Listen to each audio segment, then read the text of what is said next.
신명기 5장 11절로 15절의 말씀입니다. 지난주에는 저희가 제2계명을 통해서 우상 숭배의 위험성과 우리가 생각하는 우상은 그냥 다른 신들이 아니고 삶 가운데 여러 모양으로 자리 잡고 있다는 말씀을 나눴었습니다. 그래서 우리가 하나님 중심의 삶을 살아야 된다는 초점으로 말씀을 드렸었고요. 오늘 본문을 통해서는 제3, 제4계명을 함께 묵상해 보면서 은혜를 나누고자 합니다. 그런데 5장 11절은 하나님 여호와의 이름에 관한 부분이고요. 그 다음 계명은 안식일에 관한 계명으로 12절로 15절까지 되겠습니다.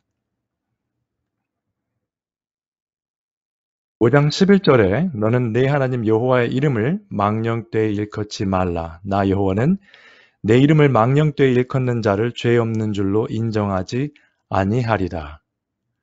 저희 교회에서도 몇 년 전에 10계명 설교 시리즈 했었습니다만 이 본문은 많이 들으셨을 것이고요. 그 다음에 적용 부분도 많이 들으셨을 거예요. 오늘도 비슷한 내용이 나오겠습니다만은 망령되이 일컫는다는 뜻은 영어 성경에는 in vain이라고 되어 있습니다. 그러니까 아무 뜻 없이 그 뜻에 합당하지 않은 방법으로 사용되는 그런 경우를 말하는 것이죠. 그래서 유대인들은 혹시라도 성경 말씀을 읽다가 하나님 여호와 이름이 등장하는 이 네 글자가 나오면 그 글자의 소리대로 읽지 않고 아도나이라고 읽었습니다. 혹시라도 성경 말씀을 읽다가 그 이름을 망령되이 일컬을까 걱정해서 그렇게 한 것이죠. 물론 이것이 바른 성경적 해석에 근거한 것이라고 볼 수는 없습니다. 100%. 그러나 그들이 하나님의 이름을 얼마나 조심스럽게 다루었는가. 그 이름을 성경을 읽을 때에도 조심해서 읽었다는 것을 한번 생각해 보시기 바랍니다.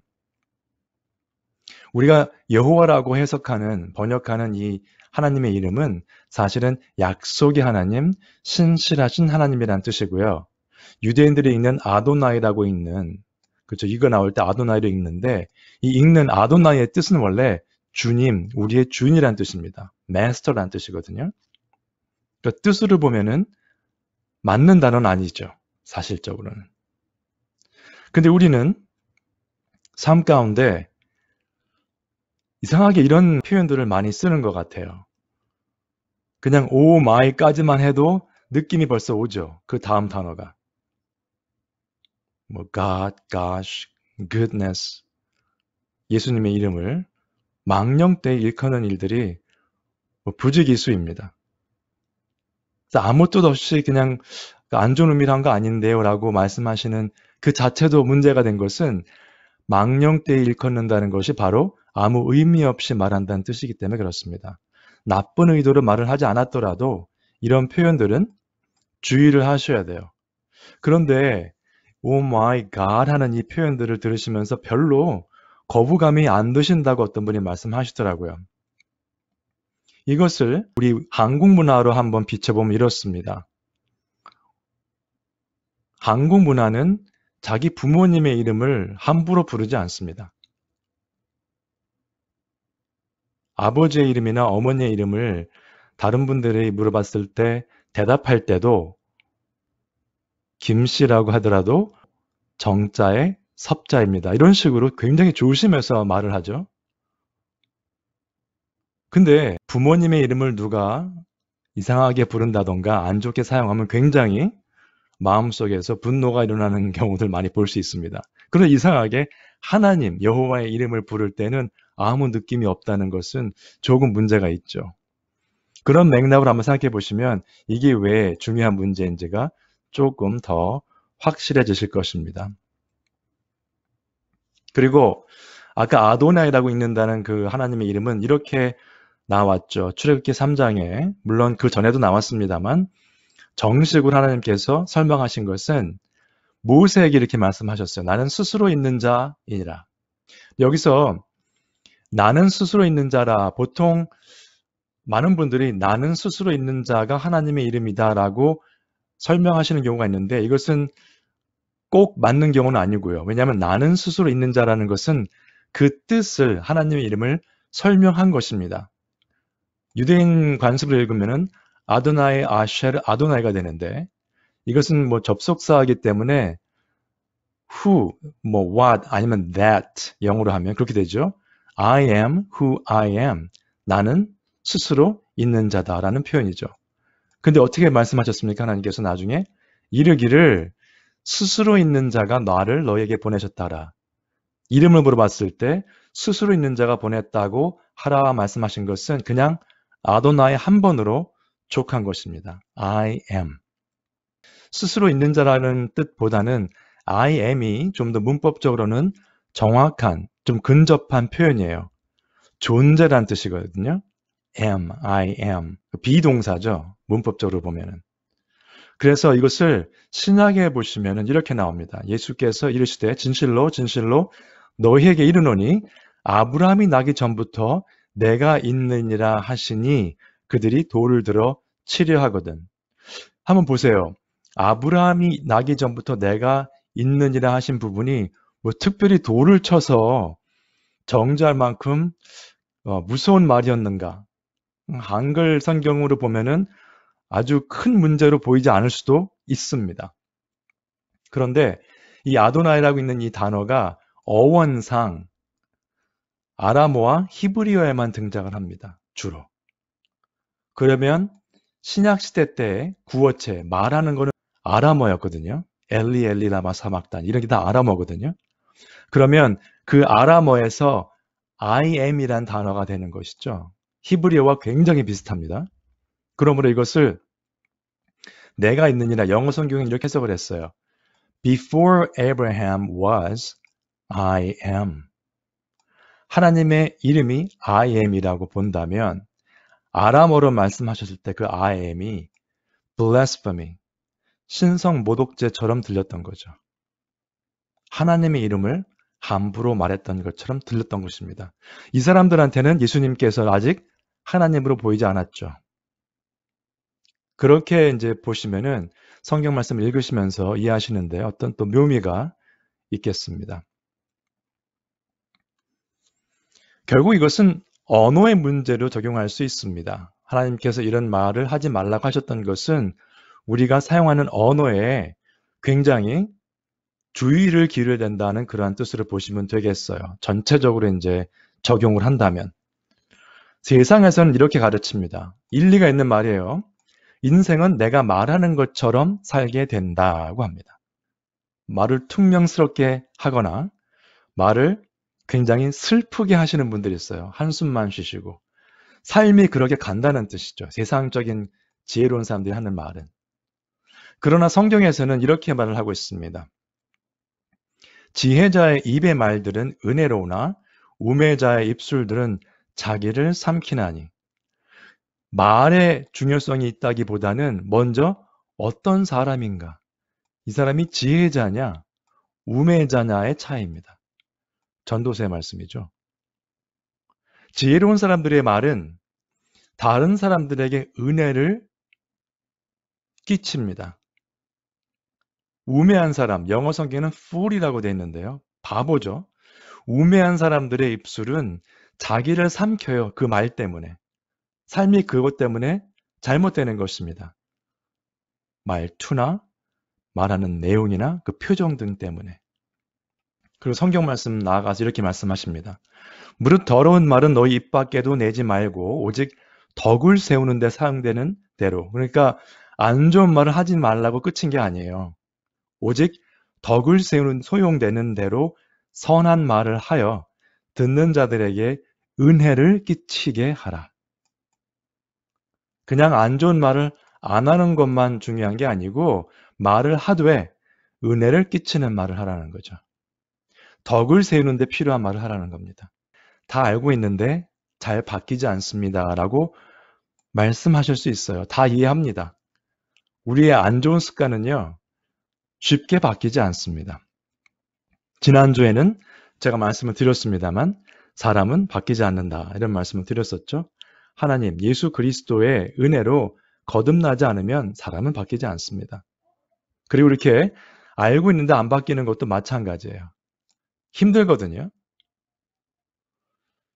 근데 성경 말씀을 보시면 이렇게 말을 할 수 없습니다, 사실은.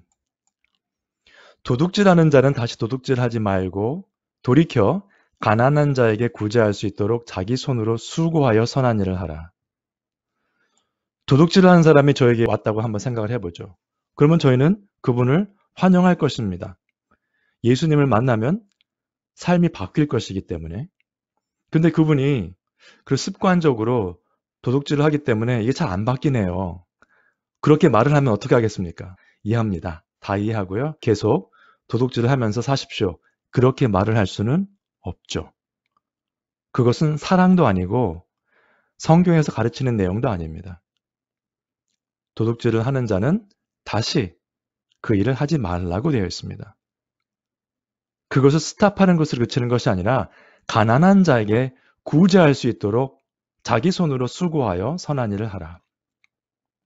그래서 우리가 다 아는데 바뀌지 않습니다라는 말은 성경 말씀에 나왔지만 나는 그 말씀대로 안 살겠습니다라는 말과 같습니다.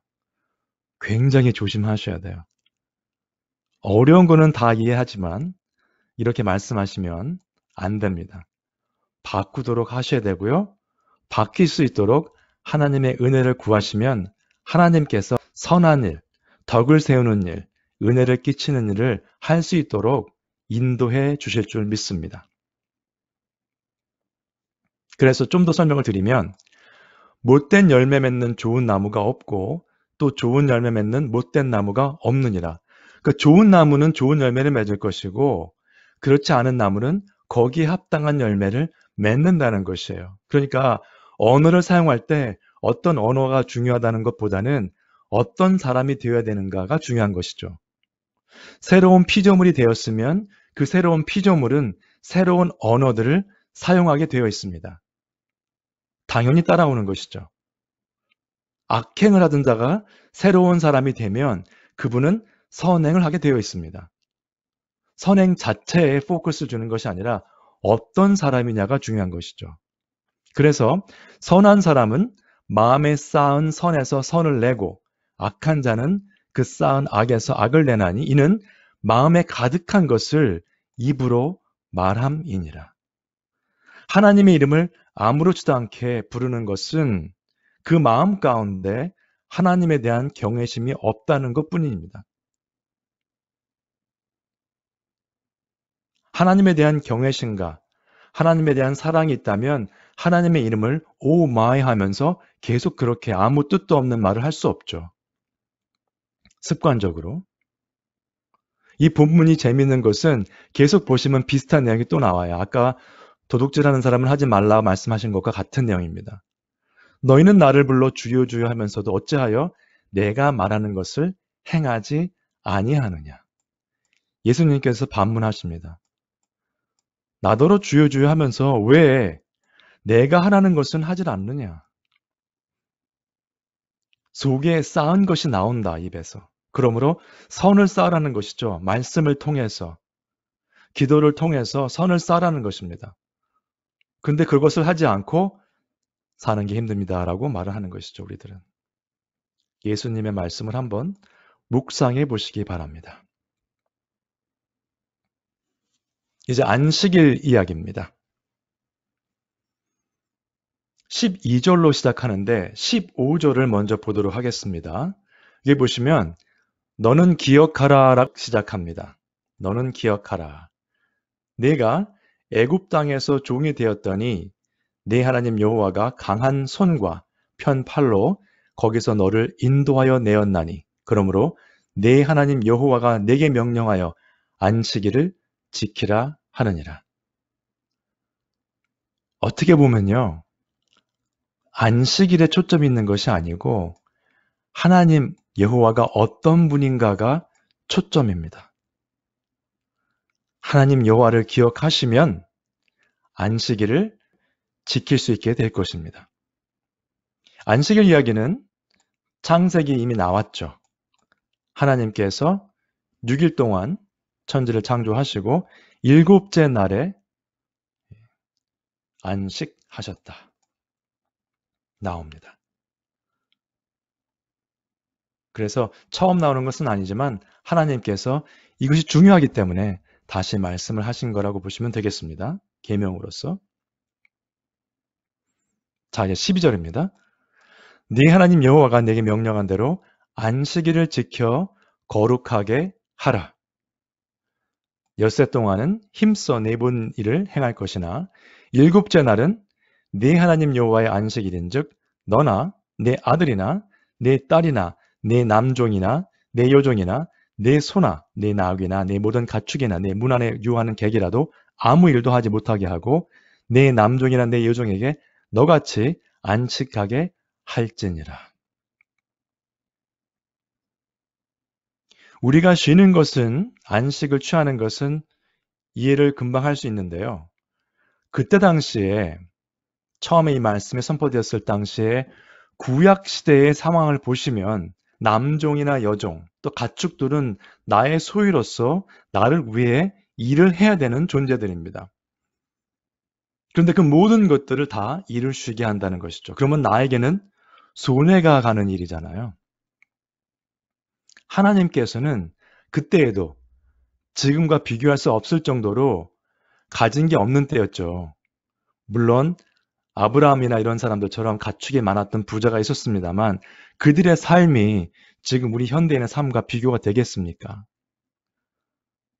그런데 그들에게 일을 쉬라고 합니다. 하나님께서. 남종, 여종, 모든 가축들도 일을 하지 못하게 하라. 나 위주의 삶에서 잠깐이라도 그들을 돌아보라는 것입니다. 지난주에 우상 숭배에 대한 내용 말씀드리면서 먼저 하나님의 나라와 하나님의 의를 구해야 된다고 말씀드렸죠. 궁극적으로 우리가 가는 우상은 나 자신입니다. 그러므로 하나님을 바라보는 사람들은 자꾸 나로부터 눈을 띄어야 돼요. 눈을 떼어서 하나님을 보셔야 됩니다. 그래서 그 부분에 있어서 하나님께서 하나님께 온전히 바쳐지는 그러한 안식을 위해서 다른 일들도, 다른 분들도, 다른 가축들도 나를 위해 일하는 것을 멈추라. 이렇게 말씀하신 겁니다. 본문을 보시면은 엿새 동안 힘써 일하고 7째 날은 안식일이라 말씀하셨어요. 그럼 7째 날은 토요일이거든요. 지금 주일 저희가 예배하는 날로 지키죠. 오늘이 사실은 일주일의 첫 번째 날이잖아요. 안식일은 어제였습니다. 토요일.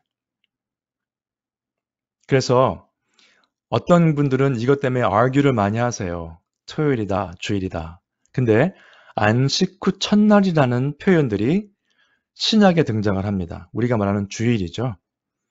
그래서 이것을 뭐 디베이트하고 여러 가지 설명을 더 자세하게 할 수 있지만은 오늘은 조금만 포커스를 맞출 건데요. 시간이 되실 때 마태복음 28장, 마가복음 16장, 누가복음 24장, 요한복음 20장 전부 다 예수님의 부활에 관한 내용으로 시작을 하는 부분이죠. 본문들이. 고린도전서 16장 같은 경우는 이제 주일날 헌금하는 이야기가 나오고요. 사도행전 20장 같은 경우는 사도 바울이 주일 오후에 밤늦게 설교하는 내용이 나옵니다. 그래서 안식 후 첫날이 등장을 하는 거예요. 신약에서.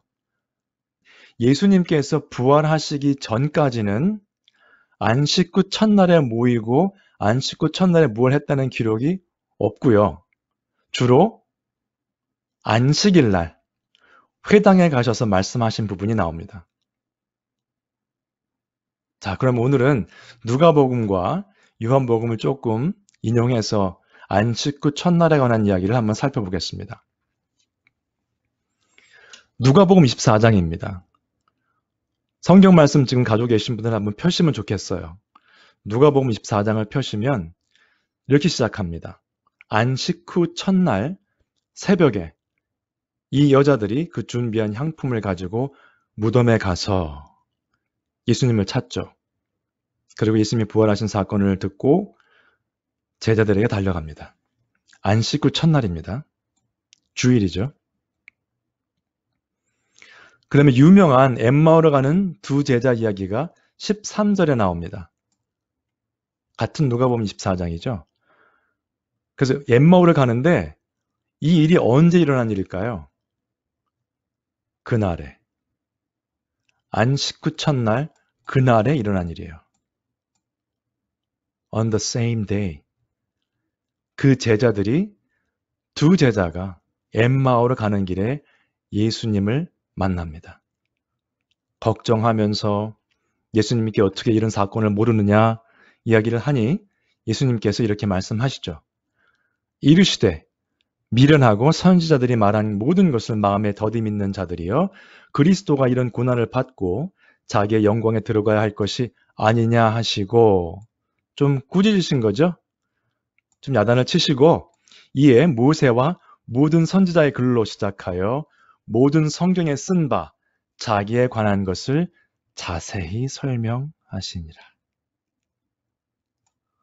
예수님께서 부활하시고 첫 번째 강해 설교를 하신 겁니다. 자세하게 설명하시니라. 두 제자들에게 그렇게 하셨어요. 그리고 그때로 일어나 이 사람들이 이제 예수님이셨구나 깨닫고 나서 그때로 밤늦게였지만 일어나서 예루살렘에 돌아가 보니 11제자 및 그들과 함께 한 자들이 모여 있어 말하기를 주께서 과연 살아나시고 시몬에게 보이셨다 하는지라. 11제자와 다른 사람들을 만났죠. 예루살렘으로 돌아가서. 다 지금 안식 후 첫날 일어나는 사건들입니다. 그리고 예수님께서 나타나셔서 제자들에게 그리고 함께 했던 자들에게 또 이렇게 말씀하시죠. 이르시되 내가 너희와 함께 있을 때에 너에게 말한 바 곧 모세 율법과 선지자의 글과 시편에 나를 가리켜 기록된 모든 것이 이루어져야 하리라 한 말이 이것이라 또 설명하셨죠. 요즘 컨셉으로 보면 저녁 예배가 된 거죠. 이렇게 말씀하시고 그들의 마음을 열어 성경을 깨닫게 하시고 예수님께서 부활하셔서 첫 번째 하신 것은 이 제자들을 만나셔서 강해 설교를 하시고 성경 말씀을 깨닫게 하신 것이었습니다. 그리고 누가복음 24장을 보시면 그 엠마오로 가는 두 제자는 마음이 뜨거워졌다고 했어요. 예수님께서 말씀을 풀어 설명하셨을 때. 여러분 부활하신 예수님께서 말씀을 설명하고 그 말씀을 해석하고 자세히 깨닫게 해주셨을 때 제자들의 마음이 뜨거워졌다면 우리들은 어떠해야 될까요? 주일을 우리가 맞이하면서 그 마음 가운데 성경 말씀이 선포되고 그 말씀이 설명되어질 때 우리의 마음도 당연히 뜨거워져야 할 것입니다.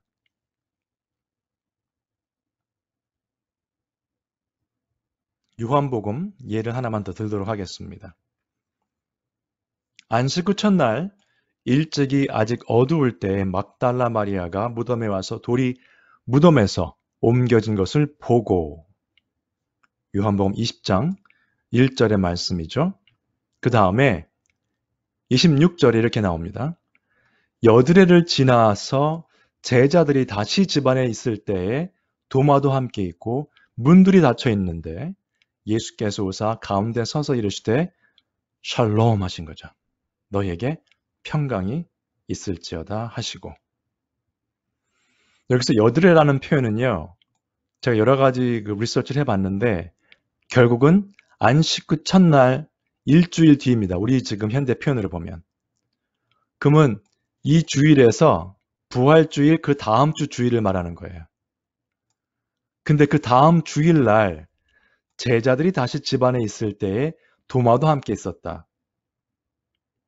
뭔가 바뀌는 게 보이시죠? 안식일에서 이제 안식 후 첫날 예수님께서 제자들을 만나주시고 설교를 하시고 성경 말씀을 깨닫게 해주시고 제자들이 또 그 안식 후 첫날 주일날 또 만나고 그 자리에 또 예수님께서 나타나시고 뭔가 변화가 일어나는 것입니다.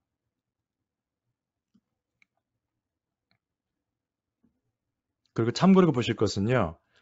계시록 1장에 나오는 사도 요한이 기록할 때 예수님의 모습을 봤던 그 모습은 주의 날이었습니다. 그날도. 결국 주일이에요. 안식 후 첫날. The Lord's Day. 그리고 우리가 말하는 그리스도의 날, 그리스도 예수의 날은 예수 그리스도의 재림의 날, 다시 오실 예수님에 관한 부분이 포커스고요. 구약에 주로 등장하는 여호와의 날, The Day of the Lord는 마지막 심판의 날을 말하는 것으로 보시면 되겠습니다. 세 가지 차이점이 있기 때문에 주의하시면 좋겠습니다. 그렇다면 이제까지 본문들을 쭉 살펴보시고 종합을 해보면 안식일, 주일은 창조주, 부활의 주님을 기억하고 영과 진리로 예배하며 성도들과 교제하도록 거룩하게 구별된 날입니다. 구별된 날이에요. 성도는 뭐죠? 뜻이 원래 saint, 구별된 사람들. 주일도 구별된 날. 이렇게 보셔야 됩니다. 같은 맥락으로 보셔야 돼요. 근데 하나님께서 너는 기억하라 라고 시작하셨잖아요. 무엇을 기억합니까? 말씀드렸던 것처럼 안식일 자체가 중요하다기보다는 창조주이시며 부활하신 주님을 기억하셔야 돼요.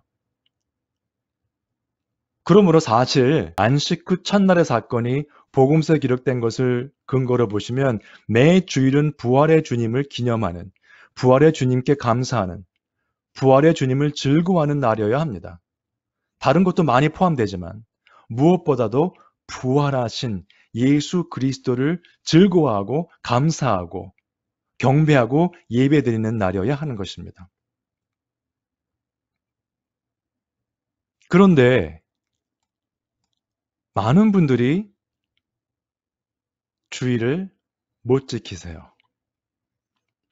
특별한 경우가 있으면 이해할 수 있겠으나 주일을 못 지키시는 분들이 많이 있습니다. 특별히 자녀들을 두신 분들은 대학교를 가면 아이들이 교회를 떠나는 경우가 많다고 합니다. 대학교를 가서 교회를 떠난 것이 아니고요. 어릴 때 교회는 다녔지만, 부모님과 함께 교회는 다녔지만, 그리스도가 누구이신지, 주일이 어떤 의미인지, 성도란 무엇인지 전혀 알지 못하기 때문에 그렇게 되는 것입니다. 그러므로 어릴 때부터 어린 자녀가 있으신 분들은 반드시 말씀을 통해서 그 아이들이 하나님을 알아갈 수 있도록 최선을 다하셔야 될 것입니다. 아이들에게 말씀을 가르치시고 주의를 꼭 지킬 수 있도록 당부하시는 것이 부모가 해야 될 가장 중요한 일 중에 하나라고 생각됩니다. 몇 년 전에 저희가 중고등부 수양회 때 이런 질문이 있었습니다. 주일에 일을 해도 됩니까? 라는 질문이 있었어요. 중고등부 아이들이 여러분 놀라실 수도 있는데 그 아이들이 고민했던 그 일들을 보면 하나님, 예수님, 나의 신앙생활, 성도의 삶에 대해서 굉장히 심각하게 고민들 합니다. 고민들 했어요. 고등학생, 이제 대학교 가는 아이들이 그럼 대학교 가서 이러이러한 전공을 하면 내가 주일날 일을 할 수도 있을 것 같은데 괜찮은가? 그런 걸 걱정하더라고요. 저는 이런 이야기를 들었을 때 얼마나 감사했는지 모릅니다. 어른들도 잡을 구할 때 그런 고민을 하시는 분들이 많지 않은데 아이들이 그런 고민을 했다는 것 때문에 저는 참으로 감사한 수양회였는데 그때 디스커션이 많았습니다만 이런 예를 들었었습니다. 마태복음 12장에 안식일에 병 고치는 것이 옳습니까? 라고 질문이 있었죠. 예수님께. 예수님께서 너희 중에 어떤 사람이 양 한 마리가 있어 안식일에 구덩이에 빠졌으면 끌어내지 않겠느냐? 당연히 이렇게 할 것이다. 사람이 양보다 얼마나 더 귀하냐? 그러므로 안식일에 선을 행하는 것이 옳으니라 하시고, 답변을 정확히 하신 것 같진 않은데 일을 하는 것이 괜찮다라고 말씀하신 것 같아요. 얼핏 보시면. 그래서 이것을 잘못 이해하시면 그러면 나는 원래 잡이 주일날 일하는 거니까, 그리고 뭐 나쁜 일을 하는 것도 아니고, 그럼 주일을 계속 못 지키는 이유가 돼도 괜찮은 것이냐라고 말씀하실 수 있어요. 양 한 마리가 안식일에 구덩이에 빠지는 거. 이거 컨디션이거든요. 양 한 마리가 안식일에, 다른 날이 아니고 안식일에, 또 하필이면 구덩이에 빠져 있는 상황이 매주 일어날 수는 없습니다. 그 일이 일어났다면 양을 구하는 것이 맞겠지만은, 양이 안식일에 구덩이에 매번 빠진다. 그래서 매번 그 양을 끌어내느라 주일을 못 지킨다라고 말씀을 하시면 안 돼요. 드와이트 무디가 어떤 표현을 했냐면, 만약에 한 양 한 마리가 계속해서 매주 안식일에 구덩이에 빠진다면 그 양은 팔아버려라. 네. 그 양을 없애버려야 안식일을 지킬 수 있기 때문에. 그렇죠? 그러니까 이것을 이유나 어떤 합리화시킬 수 있는 내용은 아닙니다. 익셉션이 있죠. 이머전시가 있을 수 있죠.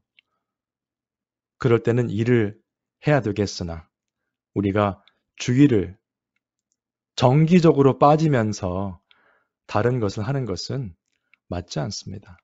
그래서 지난주에 말씀드렸던 것처럼 성도들이, 믿는 사람들이 결혼을 할 때 이 사람이 믿는 사람인가가 중요하다고 말씀드렸잖아요. 직장을 구하실 때도 마찬가지입니다. 내가 이 직장 생활 때문에 신앙생활에 힘들어질 것이냐? 그러면 그 직장을 가시면 안 되는 것입니다. 여러분들은 이러한 고민이 있을 때 누구를 찾아가십니까? 친구들에게 물어보시면 좋은 답변이 있을 수도 있지만은 영적인 리더들에게 가셔서 말씀을 드리는 것이 맞다고 생각됩니다. 특별히 가정에서는 부모님께서 영적인 리더 역할을 해주셔야 되겠죠. 그래서 이것은 결론이 아주 분명하게 나는 것은 아닙니다만, 토요일, 주일, 안식일이 언제냐, 언제 예배를 올려야 되느냐, 이런 것 때문에 다툴 필요가 없습니다, 여러분. 골로새서 이렇게 나왔어요. 그러므로 먹고 마시는 것과 절기나 초하루나 안식일을 이유로 누구든지 너희를 비판하지 못하게 하라. 그런 거 가지고 비판하고 서로 비판받고 argue 하지 말라는 거죠. 이것들은 장래일의 그림자이나 몸은 그리스도의 것이니라. 히브리서 8장과 10장을 보시면 참고가 되실 것입니다. 모든 일들은 장래 그림자라는 것은 앞으로 오실 예수 그리스도에 관한 이야기라는 겁니다. 그러므로 이런 것들은 테크니컬하게 언제 하루가 시작되고 언제 끝나고 토요일이냐 주일이냐 싸우는 것이 중요한 것이 아니고 예수 그리스도께 초점을 맞추는 것이 중요하다는 것이죠. 그래서 어떤 토픽을 가지고 어떤 주제를 가지고 말씀을 나눌 때에도 항상 기억하실 것은 신구약 66권 성경 말씀은 모두 하나님의 말씀이라는 것. 그러므로 우리가 어떻게 됩니까? 시간과 정성과 열정을 들여서 성경 전체의 원리와 가르침을 같이 이해하시고 같이 행하셔야 돼요. 만약에 출애굽기의 어떤 본문만 가지고 내 교리를 확립해서 그것만을 주장한다면 그것은 온전한 이해일 수가 없습니다. 저희가 지금 신명기를 공부하면서 계속 신약의 본문들을 함께 보고 있고 구약에 있는 다른 본문들도 보고 있죠.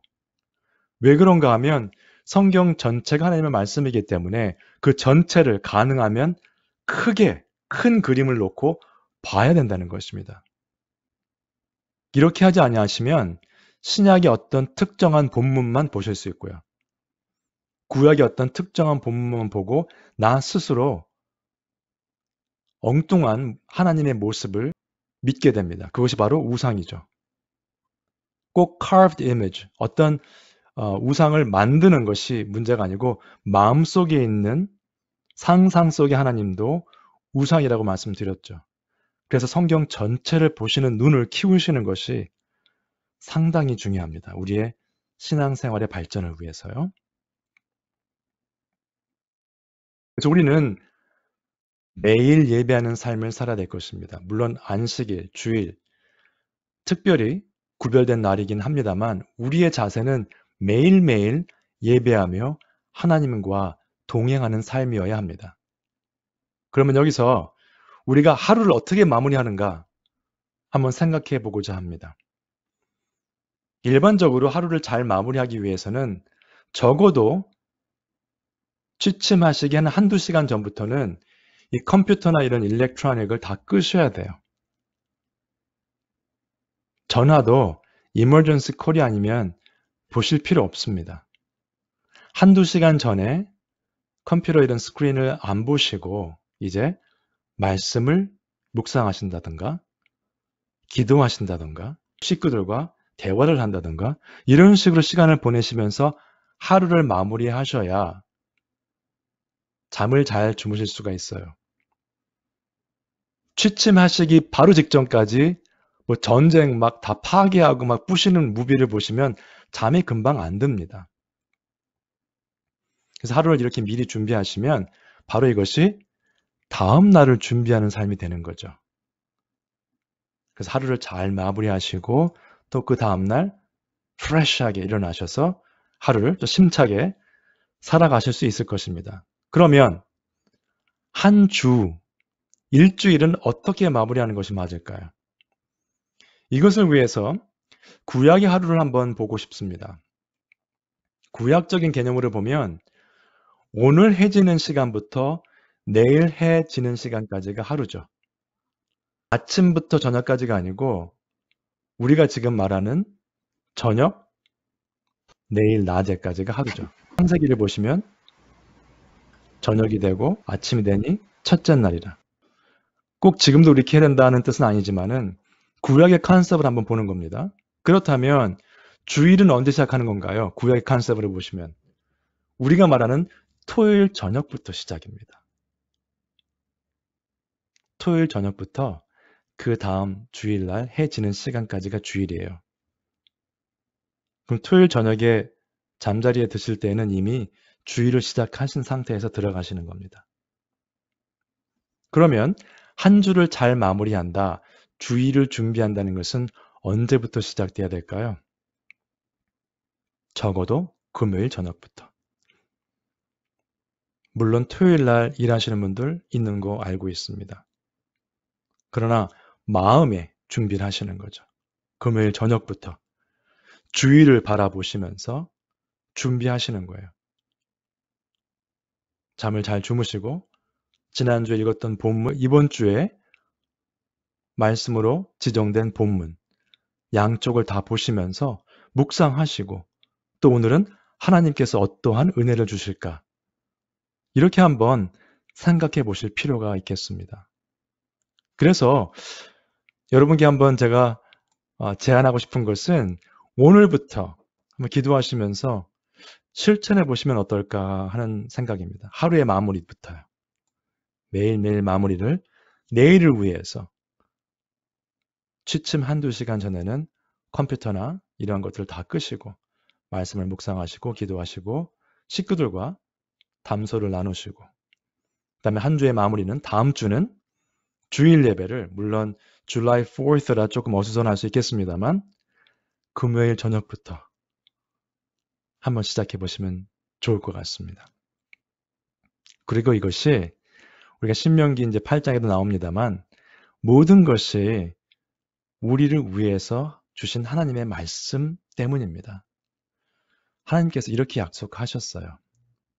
만일 안식일에 네 발을 금하여 내 성일에 오락을 행하지 아니하고 안식일을 일컬어 즐거운 날이라 여호와의 성일을 존귀한 날이라 하여 이를 존귀하게 여기고 내 길로 행하지 아니하며 네 오락을 구하지 아니하며 사사로운 말을 하지 아니하면 여호와의 날을 일컬어서 즐거운 날이라 존귀한 날이라.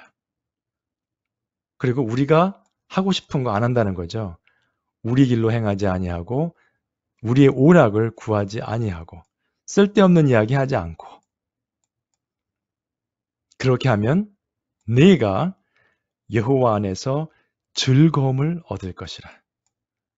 내가 너를 땅의 높은 곳에 올리고 네 조상 야곱의 기업으로 기르리라. 여호와의 입의 말씀이니라.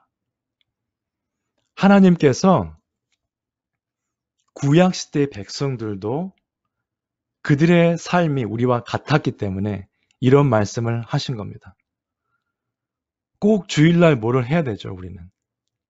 주일날 골프를 치러 가야 되고 주일날 우리가 하고 싶은 오락을 즐깁니다. 무엇을 해도 꼭 주의를 끼고 하시더라고요. 그것 때문에 교회를 못 나오거나 예배를 참석 못하는 경우도 있고 아니면 예배가 끝나고 바로 가야 되니까 예배 시간에 시계만 보시고 이런 경우도 있죠. 그래서 하나님께서는 그 마음을 돌이키라는 거죠. 안식일을 일컬어 즐거운 날이라. 여러분 지금 골프나 베이케이션 가는 거 지금 한두 시간 있으면 가야 되는데 여호와의 안식의 날이 즐거운 날이라고 느껴지겠습니까? 좀 들썩들썩하고 있는데요. 쉽지 않죠. 우리 마음 가운데 이 날은 정말 하나님께서 구별하신 날이기 때문에 우리가 즐거워하고 하나님께서 주신 존귀한 날이기 때문에 귀하게 여기고 내가 할 일들을 내려놓고 하나님 안에서 즐거움을 맛보자.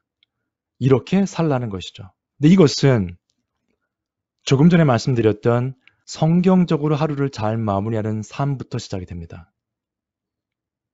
그것이 매일매일 쌓여지다가 결국 주말에 와서 주일을 준비하는 삶이 될 것이고요. 그렇게 준비한 주일은 늘 새로울 것입니다. 여러분 보통 목사들이 토요일 날은 오후에 다른 활동하지 않습니다. 설교를 마무리하는 그 과정이기 때문에 고치고 또 고쳐도 계속 고칠 게 나오거든요. 그 준비하는 거예요. 근데 목사만 그런 것이 아니라 성도들이라면 이 말씀은 모든 성도들에게 주신 말씀이잖아요. 우리가 다 함께 매일매일 삶을 하나님께 온전히 바쳐드리고 잘 마무리하시고 주말을 또 즐거운 마음으로 주일을 기다리시면서 준비하셔서 다음 주부터는 더욱더 하나님 앞에 가까워지시며 또 하나님 앞에 감사할 수 있는 그러한 주일이 될 수 있도록 말씀 안에서 성령 안에서 충만하신 삶이 되실 수 있기를 주님의 이름으로 축원드립니다.